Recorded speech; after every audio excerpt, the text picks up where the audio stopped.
하나님 말씀은 구약성경 신명기 25장 11절에서 16절까지입니다. 우리 함께 한 목소리로 읽겠습니다. 두 사람이 서로 싸울 때에 한 사람의 아내가 그 치는 자의 손에서 그의 남편을 구하려 하여 가까이 가서 손을 벌려 그 사람의 음낭을 잡거든 너는 그 여인의 손을 찍어버릴 것이고 내 눈이 그를 불쌍히 여기지 말지니라. 너는 내 주머니에 두 종류의 저울추 곧 큰 것과 작은 것을 넣지 말 것이며 내 집에 두 종류의 돼 곧 큰 것과 작은 것을 두지 말 것이요 오직 온전하고 공정한 저울추를 두며 온전하고 공정한 되를 둘 것이라. 그리하면 내 하나님 여호와께서 내게 주시는 땅에서 내 날이 길리라. 이런 일들을 행하는 모든 자, 악을 행하는 모든 자는 내 하나님 여호와께 가증하니라. 아멘. 사회적 법도와 가정 법도 이렇게 설교 제목을 좀 길게 정했습니다. 이제 법이라고 하는 것은 질서를 유지하고 또 그 사회가 여럿이 이루어서 이제 한 공동체를 이루어 살아가기 때문에 공동의 목표를 향하여 공동의 가치를 둠으로써 사회의 그 공동체에 속해 있는 모든 구성원들이 한 방향 하나의 목적으로 이제 나아가게 함으로써 서로 화합하게 합니다. 근데 이 법이라고 하는 것이 이제 개인적인 또 그 가정에 적용되는 법이 있고 그리고 사회에 적용되는 법이 있습니다. 이것이 이제 서로 충돌할 때가 있죠. 그래서 우리가 지금 오늘 읽은 내용은 이제 두 가지 내용이 나오는데 이 두 가지 내용은 바로 모든 법이 항상 모든 경우에 일치하는 것이 아니라 개인에 대해서 또 가정에 대해서 사회에 대해서 이게 이제 규정하는 바 충돌을 할 때가 있습니다. 이럴 때 전체적으로 보면 사회적인 이런 법도와 가정적인 법도가 충돌하는데 어떤 때는 가정이 더 우선시될 때가 있고 어떤 때는 사회가 더 우선시되는 이런 경우들이 있습니다. 그래서 오늘은 그 두 가지에 대해서 말씀하고 있는데 11절과 12절은 뭐 예를 들어서 서로 바깥에서 두 사람이 이제 싸움이 났는데 그 아내가 이제 자기의 남편을 거드는 경우죠. 그랬을 경우에 여기에서는 이제 뭐 두 가지 내용을 우리에게 알 수 있는데 돕더라도 도울 수 있는 한계가 있다는 거죠. 그러니까 가정으로 놓고 보면 자기 가족 가운데 누군가가 어려움에 처하면 또 다른 이와 싸움이 붙었다면 자기의 가족을 돕는 것은 뭐 이건 인지상정이지 않겠습니까? 하지만 도울 수 있는 한계가 있다는 거죠. 도를 넘을 수 없다는 겁니다. 그래서 아무리 가족이라 할지라도 돕기 위해서 할 수 있는 한계가 있다는 거죠. 그러면 그때는 바로 타인의 생명을 해하는 일입니다. 그래서 여기서 이제 음낭을 잡거든 이렇게 되어 있습니다만 이것은 이제 남성의 뭐 이제 생식 기능에 대해서 이제 보호되어야 할 것을 이야기하는 건데 이것이 이제 생명이죠, 생명. 그래서 생명을 해치기까지는 또 다른 문제인 거죠. 그래서 이건 가족의 어떤 그 규범, 한계를 넘어서는 것이다, 이 말이죠. 그러니까 뭐 동네에서 예를 들어서 두 아이가 싸웠는데, 우리 아이가 어리고 힘이 없어요. 그런데 싸운 아이가 나이도 많고 힘이 더 세요. 그렇다고 해서 내 아이를 보호하기 위해서 그 아이를 더 큰 폭력으로 그 아이의 생명을 해치거나 이렇게 할 수는 없다는 거죠. 그래서 그것이 아무리 법정으로 가져가서 저 녀석이 먼저 잘못했기 때문에 내 아이를 때렸기 때문에 내가 가서 응징을 했습니다. 이렇게 할 수는 없다는 거죠. 또 13절에서 16절까지는 이제 두 종류의 추와 되에 대해서 이야기를 하는데, 여기서 이제 두 종류는 큰 것과 작은 것, 이것을 말합니다. 큰 것과 작은 것이라고 하는 것은 바로 기준이죠, 기준. 그러니까 무게를 측정하는, 그리고 양을 측정하는 이 기준이 둘이 있으면 안 된다는 거죠. 그러니까 우리 가족 내에서 적용하는 기준과 그리고 밖에 나가서 타인에게 적용하는 기준이 달라서는 안 된다는 겁니다. 그러니까 여기서 이 저울추와 이 돼, 이것을 가지고 두 종류의 이런 추와 돼라고 하는 것은 이중잣대를 말하는 거죠. 종종 우리가 그런 이야기 합니다. 도둑이 자기 집 물건을 훔치는 거 보셨습니까? 도둑도 자기 집 물건은 훔치지 않아요. 도둑도 자기 집의 물건은 소중히 여기고 팔은 안으로 굽는다고 그런 거죠. 도둑에게도 자식 사랑이 있고 가족 사랑이 있어요. 그렇다고 해서 그 사람을 착한 사람이다 이렇게 이야기하지 않습니다. 도둑이 열심히 남의 재산을 열심히 훔쳐오면은 우리 아빠는 내 남편은 정말 성실하고 책임감이 강하다 이렇게 얘기하지 않죠. 그러니까 이 두 개의 기준을 가지고 우리 가정에 적용되는 규칙과 가정 밖에 이런 사회적으로 적용하는 규칙이 달라서는 안 된다는 거죠. 물론 여기서 이제 두 개의 기준, 이 추와 돼에 대해서 이야기를 했습니다만, 이 기준은 남을 속이지 말라는 거죠. 근데 속이게 되는 이유가 뭡니까? 기준이 다르기 때문에 그래요. 누구한테는 정직하게 하고 누구한테는 그렇게 하지 않아도 된다고 하는 이런 이중잣대가 있기 때문에 그렇게 하는 거죠. 물론 안에서 새는 바가지가 바깥에서 샌다고, 바깥에서 새면 안에도 샌다. 그런 건 있을 수 있겠죠. 바깥에서도 거짓말하고 안에서도 거짓말하는 사람이 있겠습니다만 대부분은 이게 다릅니다. 서로 다른 두 개의 규칙을 있는 거죠. 이건 사실은 가정과 사회의 규범으로 우리가 이렇게 나누어서 설명을 했습니다만, 이건 또한 나 개인과 또 사회로 나누어 볼 수도 있어요. 그러니까 나에 대해서 적용하는 규칙과 타인에 대해서 적용하는 규칙이 다르죠. 이게 이제 문제가 됩니다. 어떤 사람들은 자신에게는 너무나 엄격하게 대하고 또 타인들에 대해서는 아주 관대한 이런 기준 규칙을 적용할 수가 있고, 또 반대로 자기 자신에게는 한없이 느슨하고 타인들에 대해서는 아주 엄격한 그런 기준을 적용할 수가 있는 거죠.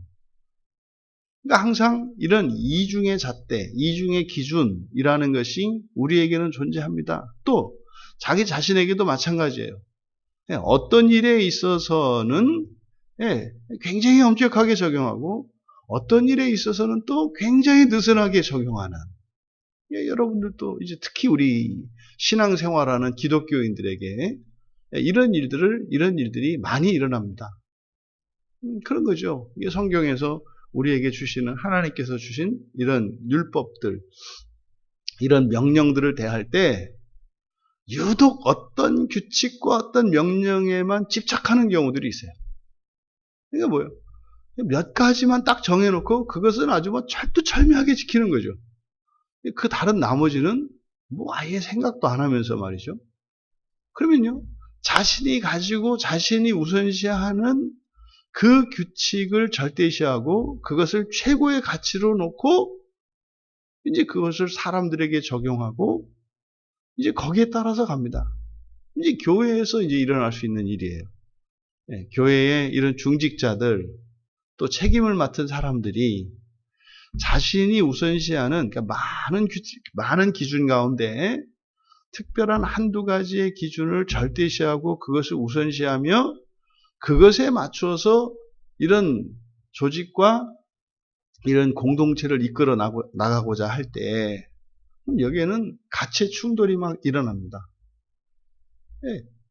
뭐 어떤 사람들은 돈을 이렇게 재정적인 것, 이런 것을 절대적으로 해서, 예, 돈을 아끼고 낭비하면은 안 되고, 뭐 이런 분들은 그럼 이제 어디 전기불 하나 꺼져 있는 거 견딜 수가 없습니다. 어떻게 뭐 이럴 수가 있는가, 이런 거죠. 또 어떤 사람은 이런 관계의 문제를 서로 이해하고 포용하고 이런 관계적인 것을 또 우선시할 수 있습니다. 어떻게 전기 그 불 하나 끄지 않은 걸 가지고 어떻게 저렇게 막 사람을 공격할 수가 있는가? 이게 서로 싸우는 거죠. 이와 같이 우리들이 가지고 있는 하나님께서 우리에게 주신 이런 율법들조차도 상대적입니다. 상대적입니다. 개인에 따라 다르고 상황에 따라 다르고, 그리고 이것이 개인적으로 적용하느냐, 가정적으로 적용하느냐, 사회적으로 적용하냐에 따라서 이런 율법조차도 충돌이 일어날 수 있다는 사실을 우리가 잊어서는 안 됩니다. 근데 하나님의 법은 절대적이죠. 하나님의 법은 절대적입니다.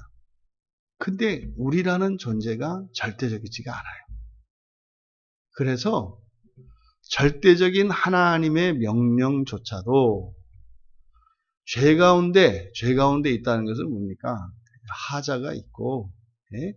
AS가 필요한 상태다, 이런 거죠. 이게 이제 죄 가운데 있다는 겁니다. 그러니까 상대적 존재인 인간에게 이게 절대자이신 하나님께서 법을 주셨을 때, 하나님의 모든 법은 절대적임에도 불구하고 사람들에게는 상대적일 수밖에 없다는 거죠. 그러니까 똑같은 하나님의 말씀도 사람에 따라서 그 가치와 무게가 다르게 느껴지는 거예요.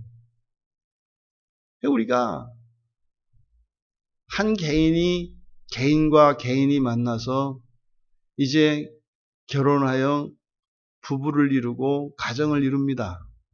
그러면 개인과 가정 사이에서도 개인이 혼자 살아갈 때와 가정을 이루고 살아갈 때 이제 여기서도 이런 기준과 가치의 충돌이 일어나게 돼요. 왜요? 이게 상대적이기 때문에 그렇습니다. 또 가정과 가정들이 모여서 사회를 이루고 살아갈 때 거기에서 또한 각 가정과 전체 그 가정의 연합체인 사회 속에 이런 가치와 기준의 충돌이 또 일어납니다. 왜요? 상대적이기 때문에. 이와 같이 우리들이 교회 공동체 안에서 신앙 안에서 살아간다 할지라도 이스라엘 자손들은 하나님의 약속을 따라 이제 가나안 땅에 들어갈 것이고 하나님이 주신 그 기업을 공동으로 물려받을 것입니다. 그러면 그 안에서 이들이 이제 앞으로 살아가게 되면 각 지파별로 영역을 나누어서 각 주어진 기업 속에서 살아가게 될 겁니다. 그러면 이제 12지파가, 이 12지파가 나뉘어서 살아갈 때 전체적으로 보면 레위 지파가 제사장이 되어서 따로 되었습니다만 실제로 이제 에브라임과 므낫세가 요셉의 두 아들이 두 지파로 나뉘었기 때문에 여전히 이제 12지파죠. 그래서 12지파가 이게 각 구역을 나누어서 살아갑니다. 그럼 여기에는 항상 뭐가 존재해요? 이런 하나님의 법으로 인해서 12지파 사이에 이런 갈등과 충돌이 일어날 가능성이 있다 이 말이에요. 또 한 지파 안에서도 여러 가족들이 모여서 이루어가고 있기 때문에 그 안에는 여전히 그렇게 갈등과 충돌이 일어날 수 있는 그런 긴장이 내재한다 이 말입니다. 심지어는 가정 안에도 마찬가지죠. 가정 안에도 이제 부부가 있고 또 자녀들이 있고 형제들이 있기 때문에 그 안에는 항상 이런 긴장이 존재한다는 거죠. 근데 이것을 법으로는 해결할 수 없는 겁니다. 왜요? 법 자체가 상대적이기 때문에 충돌할 수밖에 없어요. 그러면 이렇게 절대적인 하나님의 법임에도 불구하고 우리들에게는 상대적인 법이 될 수밖에 없는 이런 현실적인 한계. 그럼 이 문제를 어떻게 풀어야 하는가? 이것을 푸는 첫째가 질서입니다. 질서. 질서가 다른 법보다 우선합니다. 그러니까 예를 들어서 친구끼리 적용되는 법이 있고 윗사람과 아랫사람에게 적용되는 법이 있고 또 부부 사이에 적용되는 법이 있고 또 부모와 자식 사이에 적용되는 법이 있다 이 말이죠. 그러면 남편은 남편으로서 아내는 아내로서 지켜야 하는 법과 한계가 있어요. 또 자녀는 자녀로서 해야 하는 이런 행동과 말에 대한 이런 법이 있습니다. 이 질서가 그래서 무엇보다 중요한 겁니다. 근데 이 시대는요, 보통 우리가 이 포스트 모더니즘이라고 이야기를 하는데 산업 후기 사회라고 하죠. 이것의 가장 큰 문제점이 뭐냐면 해체시키는 겁니다. 해체시키는 거예요. 이 해체라고 하는 것은 모든 가치를 해체시키고 질서를 해체시키고 이런 규범들을 해체시킵니다. 이게 시대 정신이에요. 오늘 우리들이 살고 있는 이 시대의 정신은 해체시키는 겁니다. 그러면은요, 이게 지금 어디까지 이렇게 됩니까? 남성과 여성이라고 하는 성 정체성까지 해체시켜버리죠. 그러면은요, 결혼이라는 것도 뭐 남자와 여자가 하는 게 아니라 남자와 남자끼리 결혼할 수 있는 거고 여자와 여자끼리 결혼할 수도 있다라고 하는 이런 지경에까지 이르는 거죠. 그러니까 교회 안에서 이런 동성애 문제를 심각하게 보고 있습니다만 그것뿐만 아니라 가정 안에서 부부간의 질서와 부모와 자녀 사이의 질서가 해체되는 것이나 남성 여성의 성 정체성이 해체되는 것이나 정도의 차이는 있을지 몰라도 똑같은 해체입니다. 무엇의 해체예요? 질서의 해체입니다. 질서가 해체되면 이 상대적인 세상에서는 결단코 하나로 살 수 없습니다. 그런데 이스라엘 공동체의 다른 민족들과 이스라엘 민족들의 큰 차이점이 무엇이냐면 이스라엘 민족은 하나의 공동체로 연합되어 살아가야 한다는 거예요. 이것은 개개인과 각 지파의 이익보다 전체의 연합이라고 하는 이 가치가 우위에 있습니다. 그러면 전체의 가치가 개인의 가치보다 절대적으로 우위에 있다는 사실을 잊어서는 안 됩니다. 그런데요, 다른 민족들 간에도 그 정도 규범은 있죠. 개인보다 사회가, 국가가 더 우선하죠. 이것은 어느 공동체를 이루든지 이것은 공통적인 사항입니다. 하지만 이스라엘이 하나 되는 이유는 바로 여호와 하나님입니다. 여호와 하나님의 법이 우선하는 거죠. 그래서 이스라엘 공동체가 다른 공동체와 다른 것은 하나님 안에서 하나 되는 것이기 때문에 하나님의 법과 하나님의 뜻이 우리들 개인의 뜻과 법보다 우월하다는 거예요. 그러면 오늘을 살아가고 있는 우리 신약의 그리스도인들에게 있어서 그것은 무엇이겠습니까? 성경입니다. 성경의 이 말씀은 우리들 개개인의 생각이나 우리들 교회나 사회나 어떤 집단의 그런 기준이나 뜻보다 성경이 우선한다는 것이죠. 우리는 성경에 절대적으로 우선적인 가치를 둬야 합니다. 그러면 이러한 질서를 하나님 말씀에 따라서 성경에 따라서 그 질서를 존중하고 그것을 보존할 때라야 이 세상을 살아가며 우리가 연합이 깨어지지 않고 평화를 누리며 살 수 있습니다. 그 질서의 기준은 성경이라는 거죠. 두 번째로는 사랑입니다. 사랑입니다. 사랑이라고 하는 것은 허물을 덮는 것입니다. 사랑은 가장 중요한 것이 허물을 덮는 것이에요. 허물을 덮는 것. 우리가 이런저런 기준을 가지고 살아간다 할지라도 우리가 상대적인 존재이기 때문에 어떠한 기준이나 하나님의 말씀을 온전히 순종할 수가 없고 충족시킬 수가 없어요. 누구에게나 이런저런 허물이 있기 마련입니다. 근데 그런 상황 속에서도 전체의 연합을 깨뜨리지 않을 수 있는 것은 사랑입니다. 질서가 깨지면 안 됩니다. 질서를 지키면 되지요. 근데 문제는 질서가 깨진다는 거예요. 질서가 깨질 수밖에 없습니다. 깨지게 되어 있습니다. 그러니까 항상 이런 질서가 깨질 수 있다라고 하는 이 사실을 우리는 늘 인정해야 하고, 질서가 깨어진다는 것은 뭐겠어요? 누군가가 잘못을 범할 수도 있고 죄를 지을 수도 있다는 사실이죠. 그것을 우리는 늘 염두에 둬야 합니다. 그러함에도 불구하고 우리는 하나라는 거죠. 우리는 하나라는 거죠. 이것이 깨어지면 안 됩니다.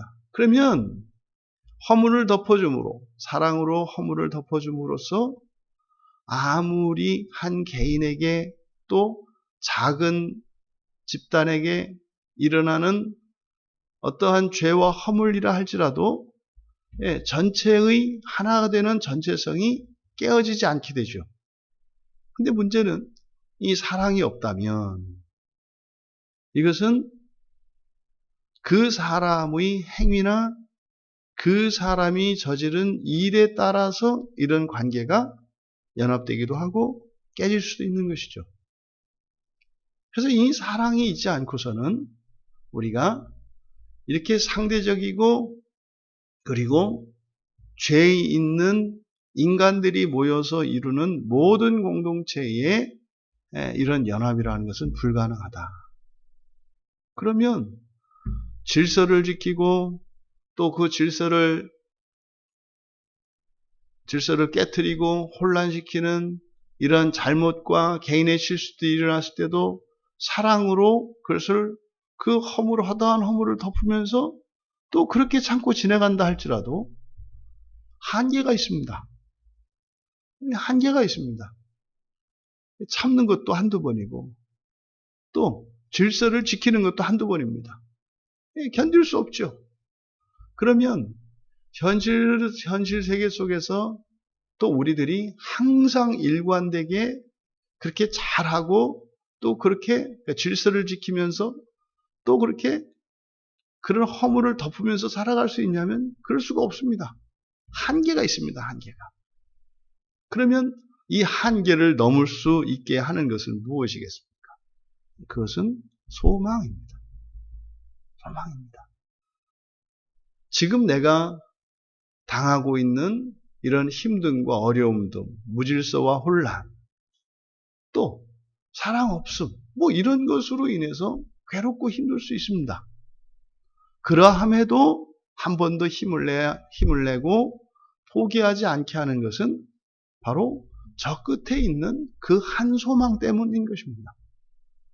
그러면 그 소망은 서로가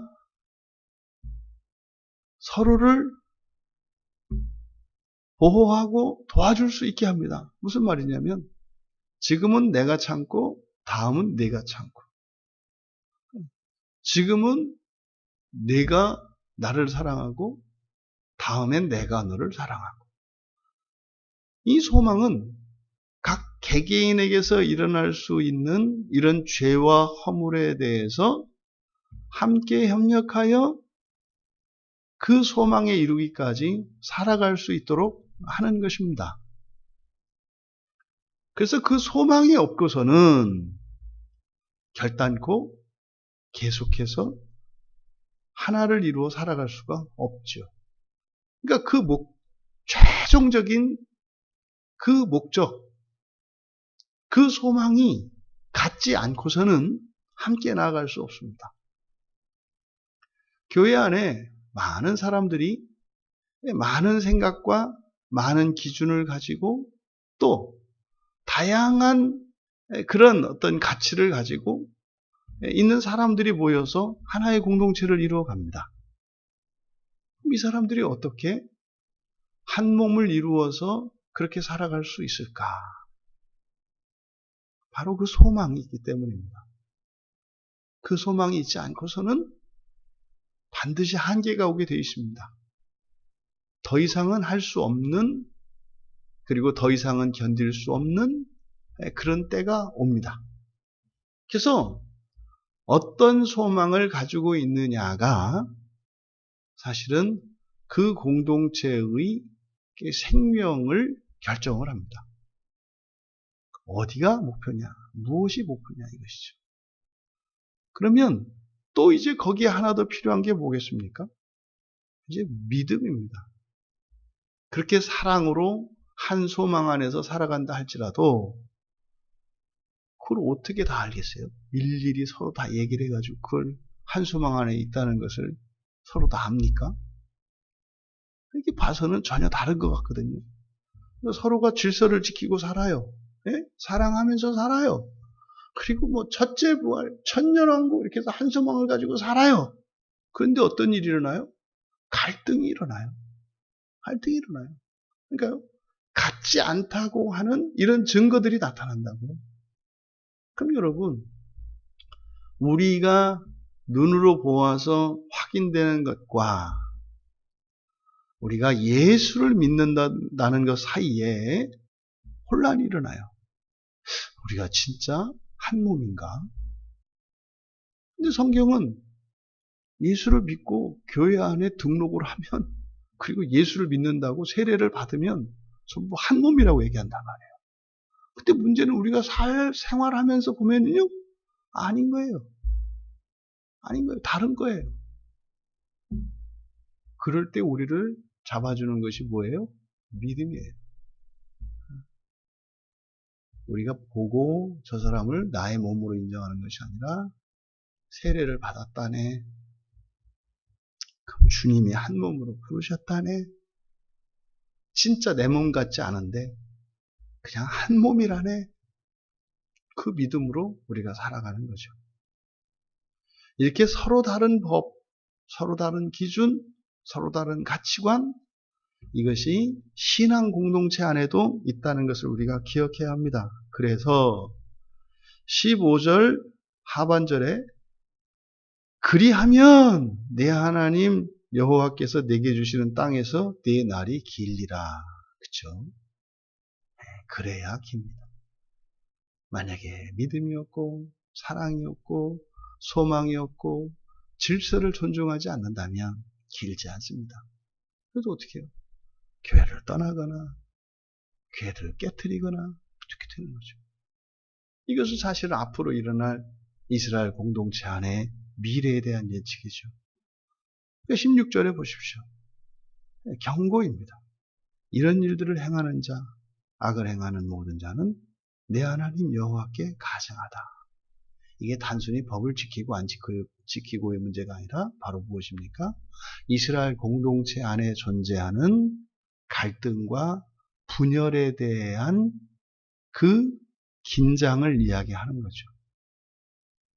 만약에 공동체를 깨려고 하는 생각은 없었지만 다른 기준을 가지고 살아간다면 반드시 깨지게 되어 있죠.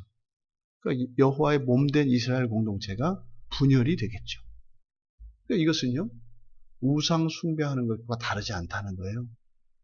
여러분, 우리들이 한 책을 보고 한 책을 믿고 한 말씀을 듣고 살아간다 할지라도 그 안에는 항상 이런 갈등과 분열의 긴장이 내재되어 있다는 것을 기억해야 합니다. 그래서 우리는 세상의 정신이 아니라, 세상의 가르침이 아니라 하나님 말씀인 성경의 가르침을 절대적인 기준으로 삼고 그 안에서 질서를 이루며 믿음과 소망과 사랑 안에서 살아갈 때 반드시 우리는 교회됨을 깨트리지 않고 살아갈 수 있다고 하는 사실을 기억하시고 오늘 하루 또 우리가 교회를 떠나서 사회 속으로 들어갈 때 정말 한 몸으로 살아가는 것과 이질적인 다른 몸과 부딪히며 살아갈 때 무엇이 다른가를 여러분들이 확인하는 겁니다. 글쎄요, 밖에 나가서 속 썩고 고생 좀 하셔서 우리가 가족을 더 사랑하고 교회를 사랑하고 신앙의 그 가치와 의미를 더욱 크게 가지게 되는 것입니다.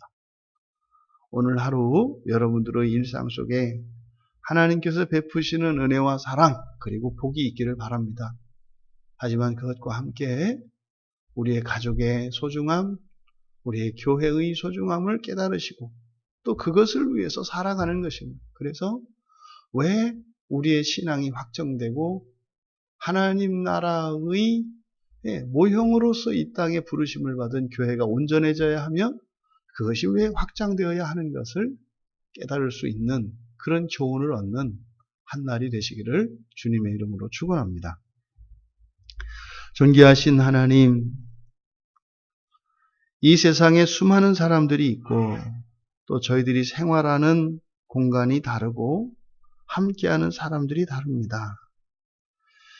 가족과 같이 저희들이 사회생활을 할 수 있다면 또 교회에서처럼 이 사회생활을 할 수 있다면 또 내 몸과 같이 서로를 아끼고 소중히 여기며 살아갈 수 있다면 그것이 어쩌면 하나님께서 이 땅을 살아가는 하나님 자녀들을 향하신 기뻐하시는 뜻인 줄 압니다.